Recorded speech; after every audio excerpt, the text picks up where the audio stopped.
In the scorching heat of the Pakistani desert, a British archaeologist named John Marshall stood before a mound of ancient bricks in 1924, holding in his hands fragments of pottery that would rewrite the history of human civilization. What he had stumbled upon was not just another archaeological site, but evidence of a sophisticated urban culture that had flourished 4,500 years ago, a civilization so advanced that it would challenge everything scholars thought they knew about the ancient world. This is the story of the Indus Valley Civilization, also known as the Harappan Civilization, one of humanity's earliest and most enigmatic urban societies. For over 1,500 years, from 3,300 to 1300 BCE, this remarkable culture spread across an area larger than ancient Egypt and Mesopotamia combined. Yet, unlike their contemporaries along the Nile and between the Tigris and Euphrates, the Harappans left behind no towering pyramids, no royal tombs filled with gold, and no deciphered texts proclaiming the deeds of mighty kings. Instead, they bequeathed to history something perhaps even more extraordinary: evidence of a civilization built not on the glorification of rulers, but on the principles of urban planning, social equality, and technological innovation. The discovery of this lost world began not with grand expeditions, but with the mundane needs of British colonial infrastructure. In the 1850s, British engineers constructing the East Indian Railway between Karachi and Lahore needed ballast for their tracks. Local contractors directed them to mysterious mounds near the village of Harappa, where ancient bricks lay scattered across the landscape like fallen dominoes from some titanic game. For decades, these 4,000-year-old bricks were crushed and laid beneath railway tracks.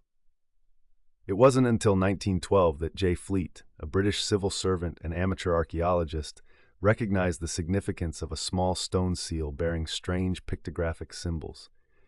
The seal, featuring a unicorn-like creature and undeciphered script, hinted at an unknown ancient culture. But it was the systematic excavations led by John Marshall, Director General of the Archaeological Survey of India, that truly unveiled the magnitude of this discovery. As Marshall's team carefully peeled back layers of earth at Harappa and later at Mohenjo-Daro, whose name means Mound of the Dead, a startling picture emerged. These were not primitive settlements, but sophisticated cities that rivaled anything built in the ancient world. Harappa and Mohenjo-Daro were marvels of urban planning, laid out on precise grid systems with broad main streets running north to south, intersected by smaller lanes. The cities featured advanced drainage systems, with covered sewers running beneath the streets and private toilets connected to the main drainage network, a level of sanitation that wouldn't be matched in Europe until the Roman Empire, and in some cases, not until the modern era. The Great Bath of Mohenjo-Daro stands as perhaps the most iconic structure of Harappan engineering. This rectangular pool, measuring nearly 40 feet long and 23 feet wide, was constructed with finely fitted bricks and sealed with bitumen to prevent leakage. What made the Harappan cities truly remarkable was their apparent egalitarianism. Unlike contemporary civilizations that built monuments to glorify kings and gods, Harappan settlements showed little evidence of extreme social stratification. Houses, while varying in size, were built of the same standardized bricks and featured similar amenities. The Harappans were master craftsmen and traders whose influence stretched from the mountains of Afghanistan to the coasts of Gujarat. Their workshops produced exquisite jewelry, pottery, and textiles. They created a standardized system of weights and measures, with precisely calibrated stone cubes. Perhaps most intriguingly, the Harappans developed one of the world's earliest writing systems.